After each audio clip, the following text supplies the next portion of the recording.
Isa ka rin ba sa gustong pumunta dito sa Canada? Well, hindi kita pipigilan. Pero, eto, dapat mong malaman. Ang buhay dito sa Canada ay hindi kasing dali ng iyong inaakala. Akala natin kapag nandito tayo sa Canada ay madali na lang ang lahat. Kung nagpaplano ka bilang estudyante, kailangan meron kang plano na hindi lang yung pagiging estudyante, kundi paano mo bubuhayin ang sarili mo kung halimbawang wala kang trabaho. So, kailangan meron kang dalang pera. And of course, alam naman natin lahat na mostly na nagpupunta dito ay ginagamit lang ang student permit and then afterwards ay maghahanap na yan ng trabaho at syempre, isa sa inaasam ng lahat ay ang ma-PR. Guys, sa hirap ng PR ngayon dito sa Canada, kailangan mong pagplanuhan para mabigyan ka ng working permit or ma-sponsoran ka towards your PR pathway. Maraming nagpunta dito sa Canada na ang inisip lang ay makapag-student visa and then saka na lang paplanuhin kung paano sila ma-PR. Mostly, tinatarget na nila ang mga malalaking city, no? Marami akong mga kakilala na nag-aral dito sa Ontario and then afterwards lumipat ng ibang province like Atlantic. Yung iba kasi iniisip nila na kapag sa mga hindi kilalang province sila pupunta ay mahirapan na sila mag-work.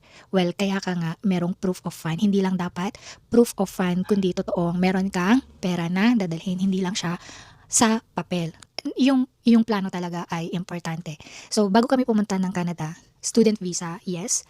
And then my husband, open work permit. And iniisip ko na pagdating namin ng Newfoundland, ay kailangan yung husband ko makahanap na agad ng PR pathway. Hindi namin aantayin na makagraduate ako ng 2 years and then mag-apply ng PGWP para magkaroon kami parehas ng working permit. Ang target ay before pa ko graduate, kailangan ma-PR na kami. Bakit?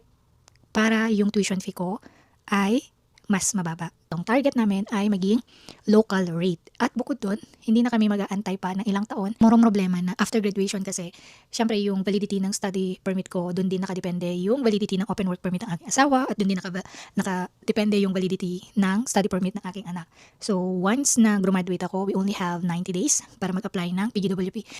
And by the time nag-graduate ako, yun na yung nagkaroon na ng mga changes sa IRCC, nagkaroon na ng mga paghihigpit na kailangan ganito yung magiging trabaho ng taong may PGWP para ma-extend din yung kanyang husband, ganyan-ganyan. So, hindi ko na may elaborate dito sa video na to kung ano yun. Punta lamang kayo sa website ng IRCC, makikita nyo doon yung mga pagbabago about sa mga PGWP, study permit, work permit, stuff like that.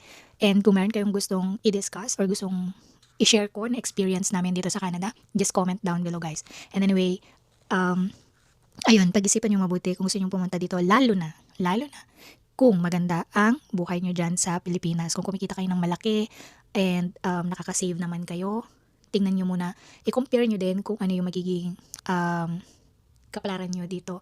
May pros and cons yan. Pero syempre, hindi ko kayo pipigilan. Kung meron kayong mga questions na maaring makatulong sa inyo sa pupunta nyo dito, just comment down below. And willing ako na mag-share guys ng aming experience, kung ano yung mga ginawa namin para makapunta dito.